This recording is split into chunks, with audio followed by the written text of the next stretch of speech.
நம்மளுடைய கர்ம வினை நீங்கணும், முன்னோர்களுடைய சாபம் நீங்கணும், முன்னோர்களுடைய பித்ருக்களுடைய ஆசீர்வாதம் கிடைக்கணும். அவங்களுடைய வாழ்க்கையிலும் சரி, நம்மளுடைய வாழ்க்கையிலும் சரி, நம்ம கிட்ட இருக்கக்கூடிய அனைத்து விதமான பிரச்சனைகள், கஷ்டங்களும் நீங்கணும். ஒளிமயமான ஒரு வாழ்க்கை அமையணும் நமக்கு அப்படின்னா, யமதர்மராஜனே சொன்ன ஒரு பரணி தீபம் தான் இந்த பதிவில பார்க்க போறோம். இன்று மாலை நீங்க ஏற்ற வேண்டிய பரணி தீபம் எப்படி ஏத்தணும்? சரியான முறைய நம்ம பார்க்க போறோம். யமதர்மராஜனே சொன்ன ஒரு தீபம் அப்படின்றதுனால நம்ம பயப்பட வேண்டிய அவசியம் கிடையாது. நம்மளுடைய முன்னோர்கள் அங்க கஷ்டப்பட்டுட்டு இருக்காங்க. அவங்களுக்கு ஒரு ஒளி கிடைக்கல அப்படின்ற பட்சத்தில, இல்ல அங்க இருக்கக்கூடிய கஷ்டங்கள் நீங்கணும் அப்படின்றதுக்காக ஏற்றலாம். அது மட்டும் இல்ல, நம்மளுடைய அடுத்தடுத்து நமக்கு இருக்கக்கூடிய பிரச்சனைகள் வாழ்க்கையில் நீங்கணும்.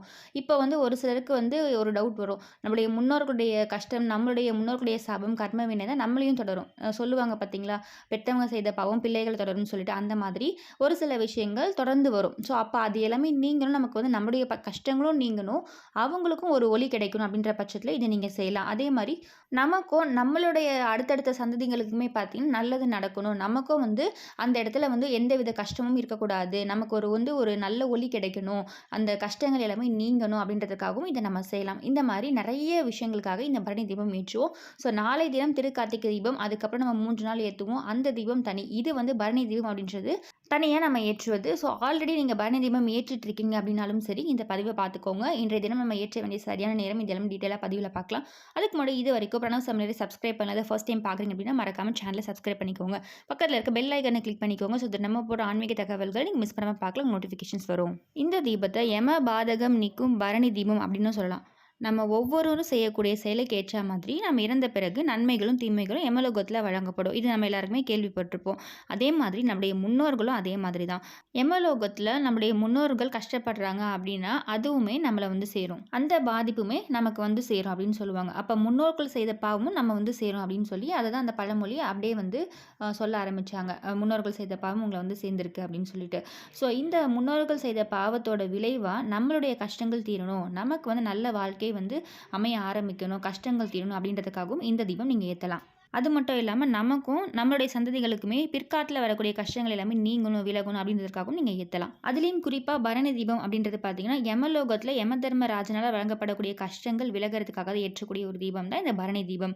இந்த பரணி தீபத்தை யம தர்மராஜனே ஏற்றணும் அப்படின்னு சொல்லியிருக்கார். அதனால ஒவ்வொரு பரணி தீபமுமே நீங்கள் மிஸ் பண்ணாமல் இதை ஏற்ற ஆரம்பிங்க. அடுத்து வேற என்ன விசேஷம் இருக்குது அப்படின்னு பார்த்தீங்கன்னா, கார்த்திகை மாதத்தில் வரக்கூடிய இந்த பரணி நட்சத்திரம், இந்த நட்சத்திரத்தில் தான் இந்த தீபம் நம்ம ஏற்றுவோம். சிவபெருமானை நினைச்சு இந்த தீபத்தை ஏற்றணும் அப்படின்னு சொல்லுவாங்க. எத்தனை தீபம் ஏற்றணும் அப்படின்னு பார்த்தீங்கன்னா 5 தீபம் ஏற்றணும். 5மே 5 புது விளக்கில் நீங்கள் ஏற்றணும். ஸோ பஞ்சபூதங்களுக்கு அடிப்படையான தத்துவத்தை தான் இது விளக்குது 5 தீபம் அப்படின்றது. ஸோ இந்த 5 தீபம் நீங்கள் புதிய அகல் விளக்கு, மண்ணகல் விளக்கு தான் ஏற்றணும். ஆல்ரெடி இருக்கக்கூடிய விளக்கை ஏற்றக்கூடாது. ஸோ இதை மட்டும் நீங்கள் நோட் பண்ணிக்கோங்க. அடுத்து சிவபெருமான் பஞ்சபூதங்களின் தலைவராக திகழ்கிறாரு. ஸோ அவருக்கு பஞ்சாட்சர மந்திரமும் வழங்கப்படுது. ஸோ அதனால் சிவபெருமானை நினச்சி நீங்கள் இந்த பரணி தீபத்தை ஏற்றணும். மாலை 6 மணிக்கு மேலே ஏற்றணும். இந்த டைமிங்கை நீங்கள் நோட் பண்ணிக்கோங்க. 6 மணி அளவில் ஷார்ப்பாக ஏற்றுற மாதிரி பார்த்துக்கோங்க. அப்படி இல்லைன்னா 6 மணிக்கு அப்புறம் உங்களால் எப்போ முடியுமோ அந்த நேரத்தில் நீங்கள் ஏற்றுங்க. ஒரு தாம்பூல தட்டு எடுத்துக்கோங்க. அதில் வாசனை மிகுந்த மலர்களை அதில் அலங்காரம் பண்ணிக்கோங்க. அதற்கு மேலே 5 மண்ணகல் விளக்கு வச்சுக்கோங்க. அந்த 5 விளக்குக்குமே மஞ்சள் குங்குமம் வச்சு திரி போட்டுக்கோங்க. அதே மாதிரி நம்ம புது விளக்கு அப்படின்றது ஏன் சொல்கிறோன்னு பார்த்தீங்கன்னா, நம்ம கார்த்திகை தீபத்துக்கு ஏற்றக்கூடிய விளக்கு நிறைய இருக்கும். ஆல்ரெடி போன வருடம் ஏற்றிருப்போம். ஸோ இது எல்லாமே இருக்கும். அந்த தீபத்தை நம்ம கார்த்திகை தீபத்துக்கு ஏற்றிக்கலாம், அது தவறு கிடையாது. ஆனால் இந்த பரணி தீபம் ஏற்றும் பொழுது கண்டிப்பாக புது அகல் விளக்கில் தான் நீங்கள் ஏற்றணும். ஏன்னா இது யம தர்மராஜன் சொன்ன தீபம், அவங்களுக்காக ஏற்றக்கூடிய ஒரு தீபம் அப்படின்றதுனால நம்ம புது அகல் விளக்கில் ஏற்றணும். நம்ம வீட்டில் பயன்படுத்தக்கூடிய எந்த விளக்குமே நம்ம ஏற்றக்கூடாது. இது இல்லாமல் நீங்கள் நிலைவாசலை ஏற்றக்கூடிய தீபம், வீட்டுக்குள்ளே குத்து விளக்கு, காமாட்சி விளக்கு ஏற்றுறது, ஸோ குபேர தீபம் ஏற்றுவது, இது எல்லாமே தனி. இந்த 5 தீபம் அப்படின்றது தனி. ஒரு தாம்பூலத்தட்டில் ஏற்றி இதை நீங்கள் தனியாக வழிபட போகிறீங்க. பூஜை அறையிலே ஏற்றலாம். இந்த தீபத்தை நீங்கள் சுவாமியை பாற்ற மாதிரி, அந்த படத்தை நோக்கின மாதிரி இந்த தீபம் ஏற்றுவது இன்னும் சிறப்பான பலனை உங்களுக்கு கொடுக்கும். அதே மாதிரி வேறு திசைகளை நோக்கி ஏற்றலாமான்னு கேட்டால், நம்ம எப்பொழுதும் போல் கிழக்கு பார்த்து ஏற்றலாம். அப்படி இல்லைன்னா பூஜை அறையில் சுவாமி படங்களை பாற்ற மாதிரி நீங்கள் தீபம் ஏற்றலாம்.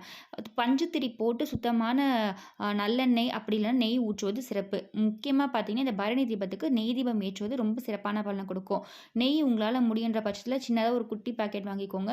5 தீபத்துக்கு வர மாதிரி சும்மா கொஞ்ச நேரம் எரிஞ்சாலும் போதும். ஒரு ரூ. 10 பாக்கெட்டோ இல்ல ரூ. 20 பாக்கெட்டோ கூட நீங்க வாங்கி ஏத்தலாம். பசு நெய் கிடைச்சிச்சுன்னா பசு நெய்யில ஏற்றுங்க. ரொம்ப விசேஷமான பலன குடுக்கும். அடுத்து பார்த்தீங்கன்னா, இந்த தீபம் ஏற்றி முடிச்சதுக்கப்புறம் ஏதாச்சும் ஒரு இனிப்பு பொருள் நெய்வேத்தியமா நீங்க வைக்கணும். அப்படி இனிப்பு பொருள் வைக்க முடியலன்றவங்க கொஞ்சமா நாட்டு சர்க்கரை அப்படி இல்லைன்னா நார்மல் சுகர நீங்க பூஜை அறையில வச்சு பிரசாதமா நெய்வேத்தியமா வணங்கலாம்.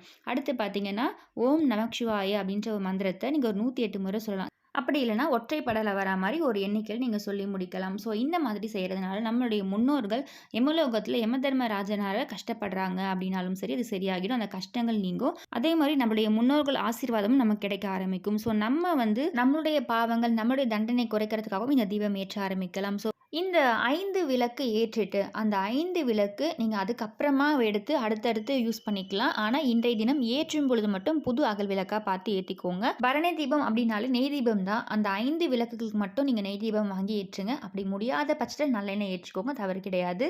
இது தவிர்த்து நம்ம வீட்ல பூஜை அறையில, நிலைவாசல்ல ஏற்றக்கூடிய விளக்கு, இது எல்லாமே நீங்க ஒரு சைடு ஏற்ற ஆரம்பிங்க. இந்த 5 விளக்கு அப்படின்றது தனி கணக்கு. ஸோ ஒரு தாம்பூல தட்டுல இந்த 5 தீபம் இன்றைய தினம் ஏற்றுங்க. நம்முடைய பாவங்களும், நம்முடைய கர்ம வினைகளும் தீர்க்கக்கூடிய இந்த அற்புதமான பரணி தீபத்தை அனைவருமே கண்டிப்பா சிவபெருமான் நினைச்சு வீட்ல முழு மனதோட ஏற்றுங்க.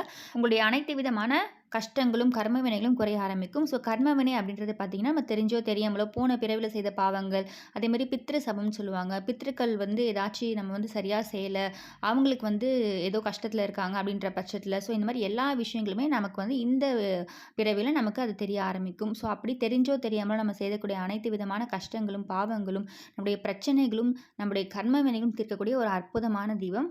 5 விளக்கு தான் ஏற்ற போறோம். ஆனா இது வருடத்துக்கு ஒரு முறை தான் வருது. இதோட நம்ம அடுத்த திருக்கார்த்திகை தீபத்துக்கு முந்தைய நாள் இந்த பரணி நட்சத்திரத்துல தான் ஏற்ற போறோம். ஸோ இந்த நாள் நீங்க தவற விடாதீங்க. மாலை 6 மணியிலிருந்து இரவு 12 மணிக்குள்ள உங்களுடைய டைம் பொறுத்து. ஸோ 6 மணிக்கு மேல நீங்க ஏற்றணும். 5 தீபம் ஏற்றணும். திசை பார்த்தீங்கன்னா, நான் சொன்ன மாதிரி உள்பக்கமா, அதாவது பூஜை அறையில நீங்க படங்கள் இருக்கு பார்த்தீங்களா, அத பார்த்த மாரி ஏற்றலாம். அப்படி இல்லைன்னா கிழக்கு பார்த்து ஏற்றலாம். அதே மாதிரி ஒரு சிலருக்கு டவுட் இருக்கும். இந்த தீபத்த நான் வரிசையா ஏற்றணுமா? இல்ல வட்டமா ஏற்றணுமா? எப்படி ஏற்றணும் அப்படின்னு சொல்லிட்டு. உங்களுடைய விருப்பம் தான். வரிசையாவும் ஏற்றலாம், வட்டமாவும் ஏற்றலாம். அனைத்து திசைகளையும் பார்த்த மாரியும் ஏத்தலாம். இல்லைன்னா கிழக்கு மட்டும் பார்த்து ஏற்றலாம். இல்லைன்னா பூஜை அறையில சுவாமி படங்கள பார்த்த மாரி ஏத்தலாம். ஸோ உங்களுடைய விருப்பம் தான். உங்களுக்கு எப்படி பிடிச்சிருக்கோ அந்த மாரி ஏற்றுங்க. தாம்பூல தட்டுல அழகா ஒரு சின்னதா ஒரு கோலம் போட்டுட்டு, மலர்களால அலங்காரம் பண்ணிட்டு, தீபம் ஏற்றுங்க. 5 தீபம் மட்டும் தான் ஏற்றப் போறோம். ஆனா இதற்கான பலன் உங்களுக்கு நல்லா தெரிய ஆரம்பிக்கும். ஸோ அடுத்த வருஷம் நீங்க பரணி தீபம் ஏற்றுறதுக்குள்ளேயே உங்க வாழ்க்கையில நல்ல நல்ல மாற்றங்கள் இருக்கும். அந்த கர்ம வினை கஷ்டங்கள், நம்ம ஏன் இந்த பிறவில இவ்ளோ கஷ்டப்படுறோம், இதுக்கு என்ன காரணம் தெரியாம நம்ம முழிச்சுட்டு இருக்கோம் அப்படின்றவங்க கூட நீங்க ஏற்றும் பொழுது கண்டிப்பா அடுத்தடுத்து உங்களுக்கு நல்ல நல்ல விஷயங்கள் நடக்க ஆரம்பிக்கும். அனைத்து பிரச்சனைகளும் தீர ஆரம்பிக்கும். ஸோ அது வந்து எந்த வகையில வேணா இருக்கலாம். பண ரீதியா இருக்கலாம், மன ரீதியா இருக்கலாம். ஸோ வந்து உங்களுக்கு என்ன விதமான பிரச்சனைகள் இருந்தாலும் அது எல்லாமே தீர்க்க ஆரம்பிக்கும். ஸோ நீங்க தீபம் ஏற்றிட்டு மனதார வேண்டிக்கோங்க. சிவபெருமான மனதார வேண்டிக்கோங்க. அதே மாரி குறிப்பா உங்களுடைய முன்னோர்களுக்காக வேண்டிக்கோங்க. முன்னோர்களுக்கு ஒளி கிடைக்கணும். அவங்களுக்கு வந்து எந்தவித கஷ்டமும் இருக்கக்கூடாதுன்னு வேண்டிக்கோங்க. அடுத்து உங்களுக்காக வேண்டிக்கோங்க. உங்களுடைய பாவங்கள் தீரணும், உங்களுடைய கஷ்டங்கள் தீரணும்னு வேண்டிக்கோங்க. இந்த ஒரு விஷயத்த மட்டும் இன்றைய தினம் தீபம் ஏற்றி நீங்க செய்து பாருங்க. கண்டிப்பா உங்களுக்கு மாற்றம் நடக்கும். ஸோ இந்த பதிவு கண்டிப்பா உங்களுக்கு யூஸ்ஃபுல்லா இருக்கும்னு நினைக்கிறேன். இந்த பதிவு பிடிச்சிருக்கு, இந்த பதிவுல ஏதாவது சந்தேகம் இருக்குன்னா கண்டிப்பா கமெண்ட் பாக்ஸ்ல கமெண்ட் பண்ணுங்க. இந்த பதிவு பிடிச்சிருக்குன்னா மறக்காம பிரணவ் சமையலை சப்ஸ்கிரைப் பண்ணிக்கோங்க.